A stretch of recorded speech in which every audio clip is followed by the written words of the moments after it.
Hi, welcome to the third video lecture and the second topic of the Introduction to Economics course.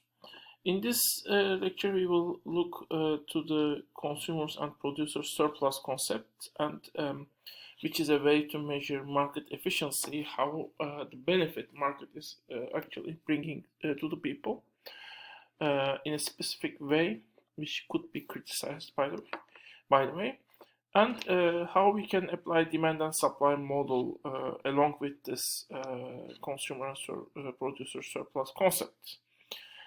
As a starting point, we have a video which is kind of a video of a very old time, World War II time actually, and it's the time when in the United States as well as in Turkey many goods were rationed. The reason is well, the major workforce you had, which is the men, especially the young men, are used in the war as soldiers. So your supply is expected to fall in that case, and at the same time, the army, in order to fight, needs a lot of products. So the demand is increasing, and as a result, the prices of the outputs can rise to very large amounts. In order to prevent this, the market for major products, where this price increases can be damaging to the society and also the state's ability to supply the army, the prices are controlled. There's a people are well, the sellers are expected to sell at a certain price level, not more than that price level. At the same time, however, if the price is lower than what is where it would rise in a typical market, in that case there will be excess demand. In order to prevent this excess demand, the countries has limited maximum amount of each good which is subject of rationing. One person can get. So in that case, for example, I could be a very rich person and willing to buy a lot of meat and maybe not eat even all of it, while a poor person might buy little. Now because of the war and because prices are already very low amount, because the prices are so high, the amount, even though I have money, the amount I can buy is limited, so that from the remaining supply, some portion is also left for the low-income groups, basically. The rationing system has in Turkish a special name. Karne sistemi is the Turkish name of it, and it is like, it's like they give to the people a card that's similar to the great cards, and when you buy a bread or two breads, example, at that day, which was the maximum limit, they punch the card so that now it is seen that you have used your the amount you are allowed to, the amount of bread you are allowed to get at that day. So it is. Let's watch the video and note that when we consider this rationing system, when we try to analyze it using the market efficiency, we will find it inefficient, as an inefficient system. And and in that sense, we might also discuss a little bit how the market efficiency idea might be useful or not useful. What are its limits? That could be the rationing system, especially at the war times, could also be part of that discussion. So let's watch the video, and after that we will just start the course, and we will come back to the rationing system along with other examples of what we see today. Okay, I assume you have watched. Now I continue. Well, market efficiency concept was created by an economist who was actually originally a mathematician called Alfred Marshall. Well, Adam Smith and early economists have described how a typical market system worked and the basic rules of it, and the fact that it won't collapse. It is a self-correcting mechanism, something that make the market work, even if you don't have a central authority, a conscious person who is actually controlling or regulating the system. While in case of Marx, who was actually contemporary, close to Alfred Marshall's time, at least the most famous book was Close. He agrees that the system works, but he also agrees that this working system creates serious problems, which you can see in Marxian economics to some extent, in macroeconomics also. I partially will bring some of those problems, but not all of them. This is not a Marxian economics course. But kind of the discussion has moved whether this working market mechanism is beneficial, or how can we understand whether it is creating the society more benefit than harm, basically. Can we measure social benefit that is created by the market mechanism?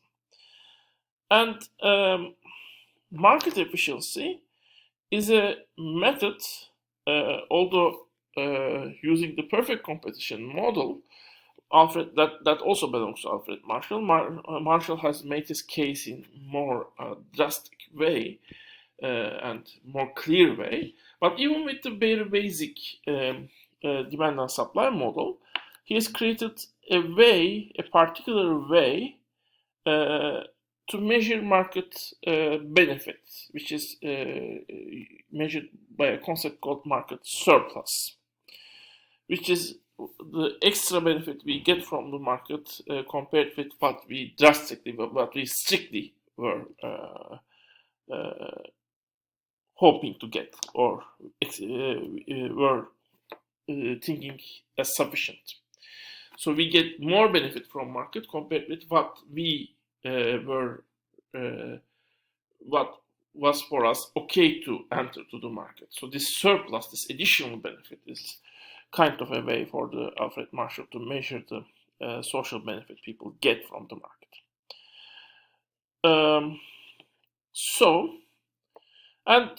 We will only see here one type of regulation, but basically using the market surplus concept, it is possible to show that all market regulations, any kind of, actually not only regulations but interaction to the market, including, for example, taxation or putting subsidies, will ultimately decrease the market efficiency. I mean, market is most efficient when it works by itself. But also we'll try to be a little bit critical and show the potential deficiencies of the market efficiency concept in this lecture. Okay.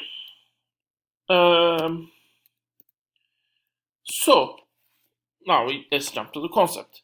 We don't have math today, because today's math lectures math is very simple in my opinion. So market surplus concept. Well, as a starting point, we might say market surplus consists of three different components. The consumer surplus, the extra benefit, the surplus the buyers get from the market, in addition to what was enough for them to get into the market. Producer surplus, which is a surplus of the sellers, basically, in addition to the minimum revenue they needed to get to the market. Plus, if it exists, revenue of the state. I mean, it is as a whole considered as part of the surplus, because government doesn't sell or buy anything, but it still gets revenue, so that revenue is a surplus in that case, because it doesn't offer a service or offer something at least in this model, it doesn't do that. Okay, so market surplus is sum of consumer surplus, producer surplus, and revenue of the government. Okay, in our in our case, we don't have revenue of the government basically. At least not today. So consumer surplus. So this is the main idea. I already expressed it in rough terms, but this is the way it's expressed in more fine terms. For any good we buy, for example, let's say we buy this pan, it is assumed we might assume that each person has a maximum price he or she is willing to pay for it.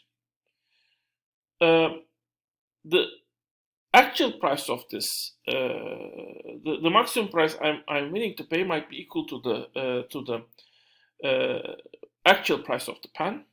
Let's say it is $5, for example.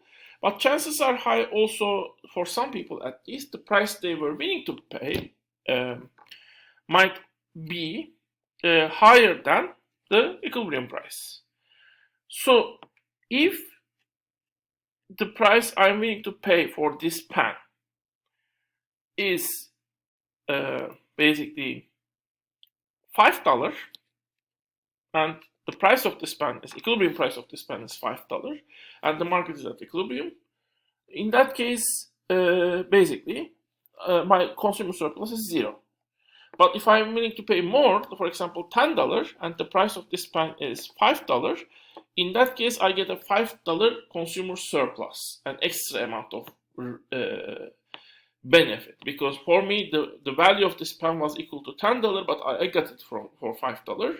So I get a $5 extra revenue. It is as if I got this pan plus $5. I mean, for me, just getting this pan was okay, but I got, in addition to this pan, also the $5 that remained in my pocket from the market. So this is the basic idea of consumer surplus. How do we calculate it? Kind of, there is a small trick here. Let me start with this graph. Basically, if you look to this graph, I assume I try to create an extreme case to justify this graph. Let's say we have space travel as a good that is offered, and the price for which it is offered is $5 million, and we have 5 customers who are able to pay this $5 billion. One customer actually was willing to pay even much more than this $5 million, $20 million for the space travel. The second customer was willing to pay $16 million. The third customer $10 million. The fourth customer $8 million, and fifth customer just $5 million. So and this is the amount of space travel sold. So for the first customer, the consumer surplus is equal to $50 million. He was willing to pay 20. He bought it at 5. So 20 minus 5 is 15.